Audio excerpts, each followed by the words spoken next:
আমার প্রিয় ছোট্ট বন্ধুরা, আজ আমি তোমাদের একটা সুন্দর গল্প শোনাবো।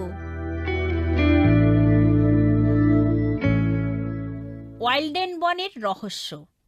মার্গারেট পিসির উপর রুথ ক্ষিপ্ত হয়ে পড়ল। কারণ হলো সে তার সাথে মন্দ আচরণ করেছে।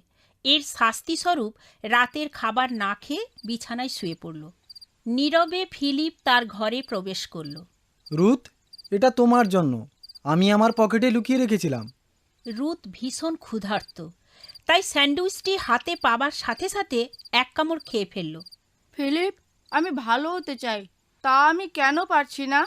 আমি জানি না। এতটা ক্রুদ্ধ না হওয়ার জন্য তোমাকে চেষ্টা করতে হবে।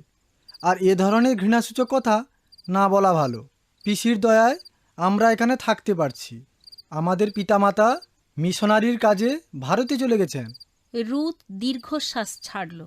ততক্ষণ তার মুখে অর্ধেকটা স্যান্ডউইচ পুড়ে রাখা।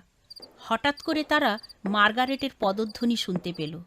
ফিলিপ দৌড়ে তার ঘরে চলে গেল, গিয়ে বিছানায় শুয়ে পড়ল, রাস্তার কাপড় পরিহিত অবস্থায়। শুভরাত্রি রুথ। শুভরাত্রি ফিলিপ। শুভরাত্রি পিসি। রুথের ভান ছিল সে যেন ঘুমে অচেতন।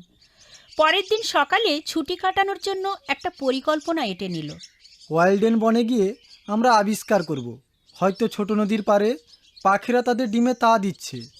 আমরা একটা কুঁড়ে ঘর বানাবো, নির্ভরযোগ্য প্রাকৃতিক গবেষণাগার।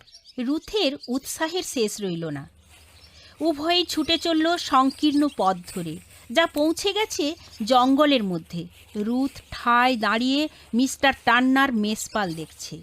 একটা মেষশাবক তার কাছে চলে এলো আর তার হাতে চাটল। ওর কোনো পিতামাতা নেই, আবার দৌড়ে চলে গেল। চলে আসো রুথ, আমাদের হাতে বেশি সময় নেই। তারা কুঁড়ে ঘর তৈরি করার জন্য উত্তম একটা জায়গা খুঁজে নিল। রুথ বৃক্ষ শাখা কুড়িয়ে আনলো আর ফিলিপ ওগুলো দিয়ে একটা তাঁবু তৈরি করলো। তারা রোজ তাদের গুপ্তস্থানে চলে আসে। একসময় রুথের বাসায় থাকতে হয়েছিল তার ধোয়া কাপড় চোপড় শুকনো করার জন্য। অবশ্য তার ও কাজ আদৌ পছন্দ নয়। ক্রোধের সাথে তার ধোয়া কাপড় মাটিতে ফেলে দিল। আর একটু সাবধান হতে পারো না? তোমার কাজের জন্য তুমি অনুতপ্ত হও। আমি কিন্তু দুঃখিত। পিসি, তুমি এত ছোট মনের? রুথ, দীর্ঘদিন ধরে আমি লক্ষ্য করে আসছি, চিন্তা করে দেখলাম তোমাদের বোর্ডিং স্কুলে পাঠানোর বিষয়ে।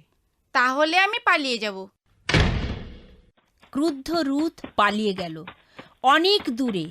কোথায় গেল সে নিজেও জানে না তার অবস্থান সম্বন্ধে। কিন্তু পিসি মার্গারেটের কথা তার মনে জাগল। আমি তোমাদের বোর্ডিং স্কুলে প্রেরণ করব, তাহলে আমি পালিয়ে যাব। পরবর্তী নাটকে জানতে পারবে পালিয়ে যাওয়া রুথের কি হয়েছিল।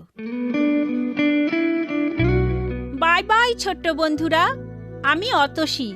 তোমাদের প্রশ্নের উত্তর পেতে চিঠি লেখো। All India Masih Jamaat, post box number 6079, west Patelnagar, new Delhi 110008, India.